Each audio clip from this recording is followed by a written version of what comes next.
I don't understand why you are still pushing your luck. You were supposed to register immediately upon doing the 3 days as a condition. When did she do the 3 days, please? September 20th is when she went in, and that Monday, I think, she reinstated her judge. Yes, Judge, it was September 20th. She did it. She was released on when, the 21st? The 23rd. 23rd is when she was released. Released the 23rd. She was supposed to register immediately. Whoa, right here's a huge deal. When a judge orders you to register for a program immediately, that means no excuses. Legally, even a single day's delay can look like defiance. But 4 weeks asterisk. That's basically handing the court a reason to lose patience. Whoa, right here's a huge deal. When a judge orders you to register for a program immediately, that means no excuses, no delays. In legal terms, every day you wait can look like defiance of a court order. And 4 weeks? That's practically begging the court to lose patience. Immediately starting the IOP. And what day did she register? Yesterday.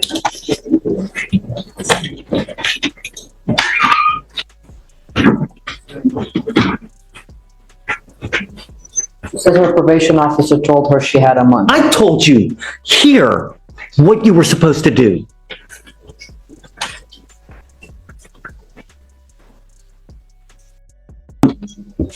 I'm tired of playing this game, Andrea. At least she's registered. It's like, you know, when this is what happens when you're too nice. It's over and over. People take advantage of you like crazy. It took 1, 2, 3, 4 weeks for her to sign up for IOP, Andrea. 4 weeks. Can you, since she's already registered? No, I mean, I'm done with this. I'm just, what? Let her see if she goes, if she attends. I don't have there's not much that I can say. I don't have much to stand on. But Doesn't take us seriously. I'm hoping that you will allow, since she's already registered, you'll allow her. Let's do this. Let's do this. So she has an ankle monitor on. That's on. It's on. I'm going to send her for a drug test right now. Okay. I want to see what if anything that she's going to test positive for. And then, so right now I'm going to send her for a test. And then I guess we'll talk when she comes back. Because first things first, I want to know if she's clean. If she's not clean, it's over. That's it. But if she's clean, then we'll talk about how we go further. They send her back here.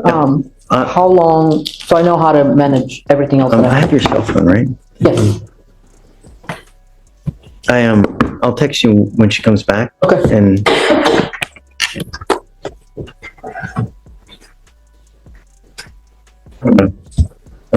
I don't know. Just take a seat for me a minute. Thank you, Judge. Thanks, Andrew. Go to Ms. Ramirez. Absolutely. The state position is that we'll follow the recommendation of the probation department.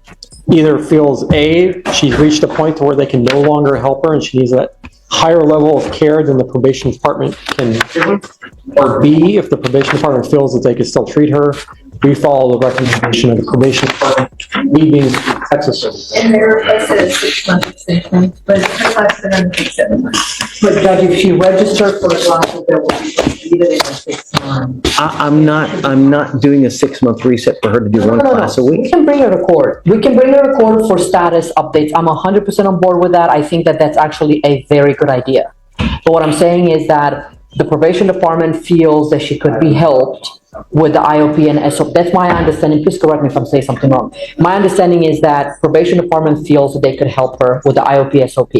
I think that to her defense, nobody told her she needs to register, at least as far as I'm aware, 2 to 3 times a week. So I told her last time we were here.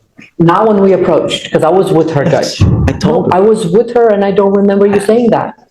I told her what you need to have done, and then this is what you registered for. When you come back, this is what we're gonna end up doing. Regardless, look, regardless. What I'm saying is, since the probation department feels that they can help her, if she This is a classic courtroom cat and mouse game. The judge knows the playbook. Test the limits until the hammer drops. Do you think this is patience? Or a soft spot that's about to backfire? can register to one of the three, and I'm gonna bring her up here with, if you decide to allow her to continue, I'm gonna bring her up here and we all talk so everybody's on the same page. If she does it within like a week, not a month like we did last time. I'm not ever, This is a classic courtroom cat and mouse. The judge is basically saying, I've seen this game before. It's like testing how far you can push before consequences hit.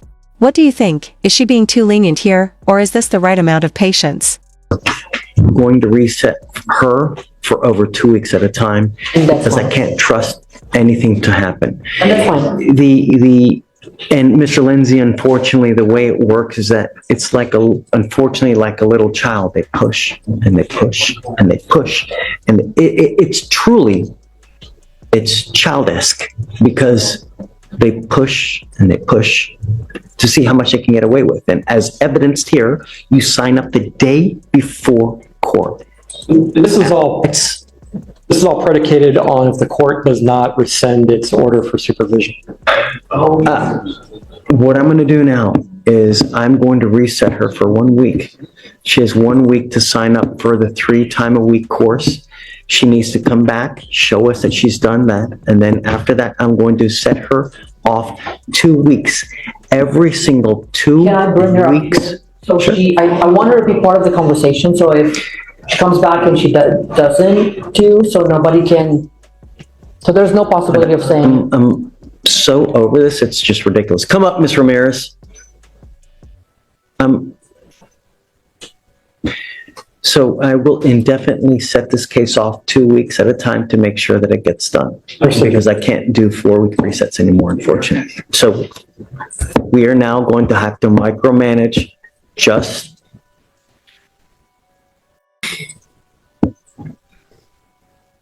I don't think that this is right. And I don't think that this is fair because it really spits in the face of every single person who does a good job with this program. And what you're doing now is not what this program is designed to do. And it really violates the spirit because this is a program that's supposed to teach you right and wrong, teach you how to act in the free world. And you've done everything against that.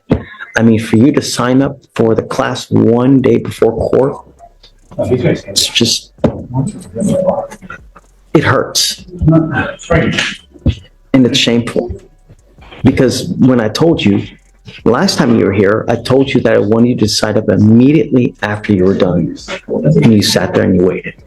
Not 1 week, not 2 weeks, not 3 weeks, 4 weeks. Oh, person's come back. So now you've shown me that I can't do long resets on your case. So if you fail one more time, if you ever fail to attend a meeting, if you ever fail to whatever you need to do, you will be out of this program. I will not do this again, and I will immediately set your case for trial. You have 1 week to sign up for the class that's 3 times a week, and thereafter, you will get 2-week resets every single time to show me that you have attended this class 3 times a week.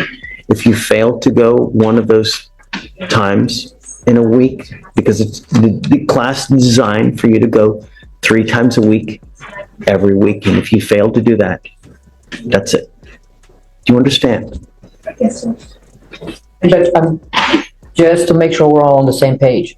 Judge is asking you to go back to that list that you have and find a place that offers the program 3 times, IOP 3 times a week. What are the requirements? Is SOP once a week or, She okay, has to complete IOP first. right. So you have to go back to the list, find a place to register for IOP that does it, that meets 3 times a week. You do IOP, and once you're done with IOP, you find SOP that meets once a week. And you have to have, Right, and you have to be registered in the IOP that meets 3 times a week by next court setting, which will be in about a week. Not about exactly a week. Okay, do I have it Next correct? Wednesday. Do I have it correct, Judge? Okay, so do you understand that? Yes. There's not gonna be another 2 months. Okay. State has nothing further, Judge, for the court. See you in a week. Thank you, Judge.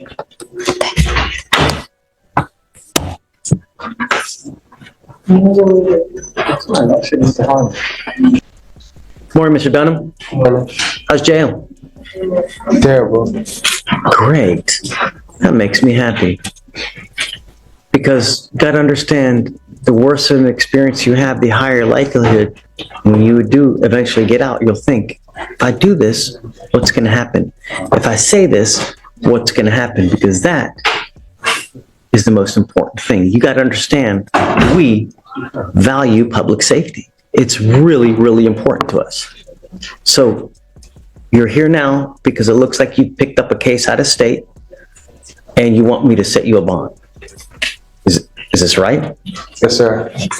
You need to understand that my only concern are 2 things. Number 1, are you a danger to my public? And number 2, if we set you a bond, are you going to go back to the jurisdiction that you wanted from? Yes, sir. Those are the 2 things that I'm concerned about. So, what's he wanted for out of state? He's wanted out of South Carolina for robbery. Robbery? Yes, Judge. State would be opposed to a bond. He's currently has an open case of engaging in organized criminal activity. He's also on deferred for a 3rd-degree felony theft, which he has not yet made the bond collectively of $50,000. He's also had a prior evading with a motor vehicle, misdemeanor evading motor vehicle, criminal mischief, and a theft. And it looks like based on the dates of each charge is that they're slowly escalating. It started with catalytic converters where he's using electric saws to steal them, but in the last evading is that he was also driving a stolen vehicle, and obviously now he's using weaponry or threats. And so based on the fact that from 2022 to now that he has been charged at least 6 times, 3 of which are felonies, and the fact that he has 2 open cases that he has not yet made bond on, is that he's a definition of a flight risk and safety risk. So I would be opposed to it.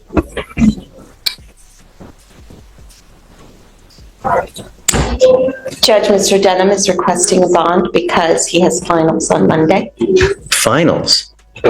He is a sophomore, major in nursing at Southern University in Baton Rouge. Are you really in school? Really? But you're in Houston. You had finals on Monday? No, I can't write it. Keep it down, please. I'm going to read something to you real quick, okay? And this is from what I'm reading now. This is from the magistrate. Motion for bond conditions, Harris County, none. Defendant has a hold. 10/16/24. Officers conduct an undercover sting crime suppression operation to catch suspects who are engaged in organized criminal activity, bank juggings. Officers use bait victims, undercover officers posing as bank customers, and bait vehicles. 3 suspect co-defendants, DeLeon Dunham, Messiah DeLeon Dunham, and Treventi DeMarcus Hilliard attempt a bank jugging on 1 bait car, but are unable to break the window. Shortly thereafter, they conduct a bank jugging on a 2nd bait car and this time break the window. Bus signal given, and the officers execute a vehicle containment technique and a felony stop and apprehension. All 3 suspects, defendant in possession of criminal instruments.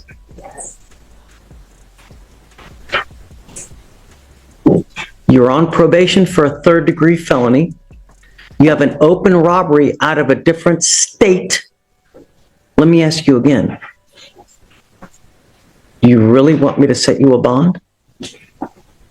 I was just asking if it was possible.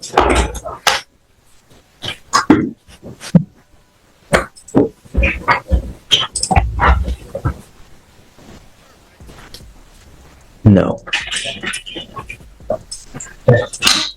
You got to understand, at some point, we really, really value our public safety. Mr. Dunn, we are going to do everything in our power to protect it. And if I give you a bond, you may very well pick up did you say 6? How many charges? Total in the course of the last 2.5 some odd years. 6? 6. Sometimes we have to protect people from themselves because of their own cost. So, Mr. Dunham, I'm sorry, but I really think that you are a complete danger to our public, so I can't do it. All right. I'm sorry. But The local is likely going to get reset for Tuesday, then reset again. He's set for preliminary appearance upstairs, so it's just an arraignment, but it's likely going to get kicked out again for discovery. And so I'm just here's the deal, though. You need to understand that you have not made bond on your felony case. Okay, well, here's the deal. The problem is that while you have not made bond, your case here, the fugitive case, remains in a holding pattern. So the time that South Carolina would normally need to come get you is told until you make bond on that felony case. The other thing is that you're also on, Dave, where was he on felony probation from? on deferred adjudication out of the 338th District Court for a 3rd degree felony theft. I wonder why I can't even see that. Have they issued a motion to revoke on that one as well? No, they set. Well, for some reason it says to hold on JWeb, but it doesn't show it on. Yeah, no, hold on. It's just from a couple of days ago. I'm assuming they're just following MAJ today. On that. Is that what you see, Dave? Oh, you're right. They haven't filed the MAJ yet, but I can't see the processing queue in the 338. So if they file it, it'll be this weekend. At some point, they're also probably going to issue another warrant for your arrest because of all these cases now, because you're on probation. So at that point, you'll also probably have to set a bond on that one, or they may not set a bond. I don't know. All right. How old are you? 20. You're 20? All right. Going the wrong way, Mr. Dunham. You're really, really begging for a lengthy prison sentence, dude. That's it. Okay. Thank you, Judge. Thanks, Judge.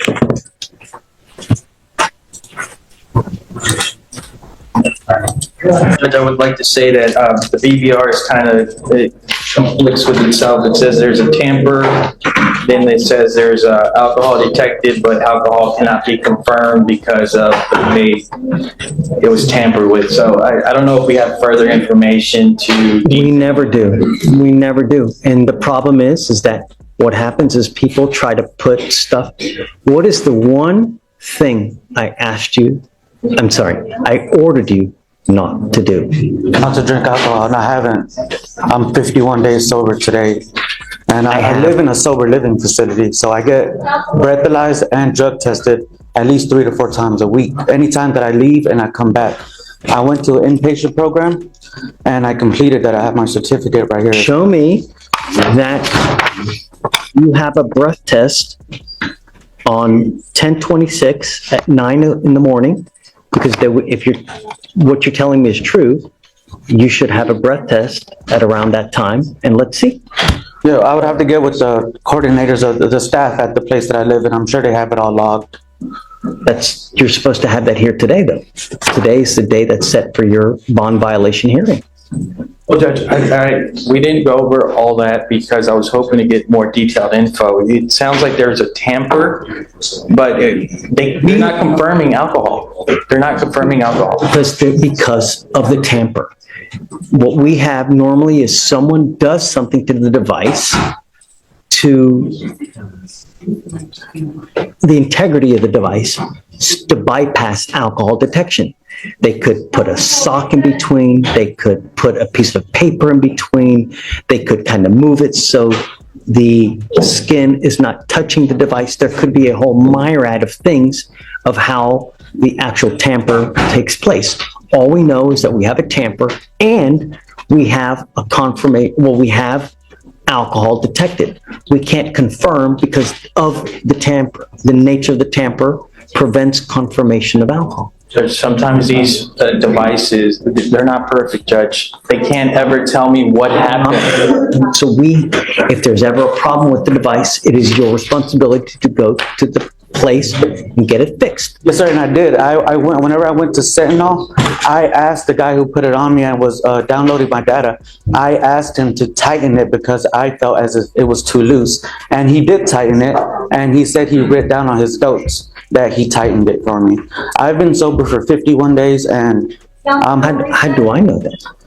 I have my certificate that I went to an inpatient program, and I'm living currently in a sober facility.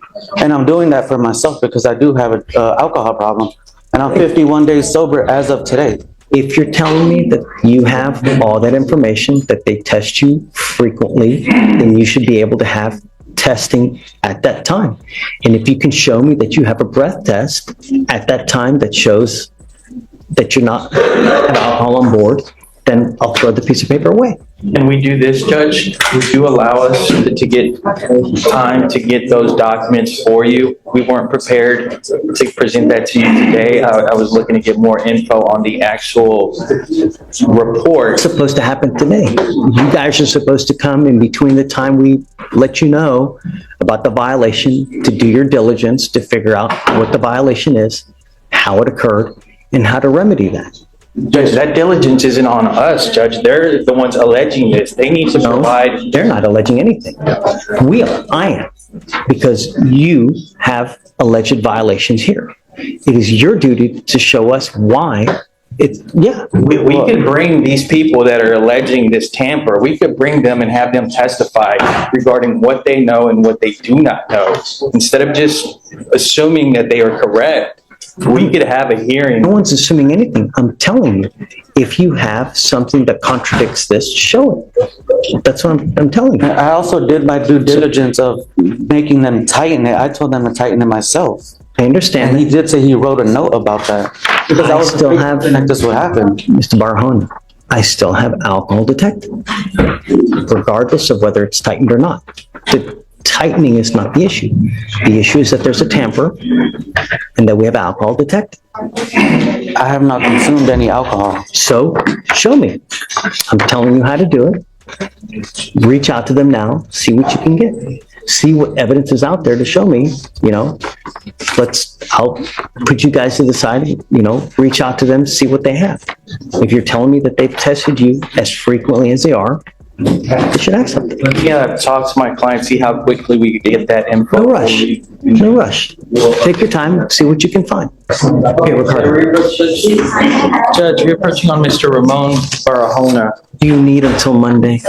No, because here's what's going on. So I was kind of unsure about what he was talking about, and after talking to him, we're not going to have a breath result for him because they haven't been testing him, is what it sounds like. And so we got two options, Judge. The way I see it is two options. One, you could revoke them, you could say, well, let me talk about what the specific is on the revocation. Alcohol was detected during tamper. However, alcohol cannot be confirmed as consumption because of nature of tamper. So I would argue, I'm not conceding that something happened. I'm conceding there might be a tamper. I'm not. Come up, Mr. Barahona. If you're going to revoke him, I would ask for a full-blown hearing. If this is one of those situations where he's just admonished and, hey, this is your one shot, then he understands that. I don't know how you want to proceed with this, Judge. I'm not conceding that he drank alcohol. He's been in this location, in this Center Core location since September 17th. He did inpatient. October 18th, he graduated. Then he moved over to Center Core sober. Here's the tension point.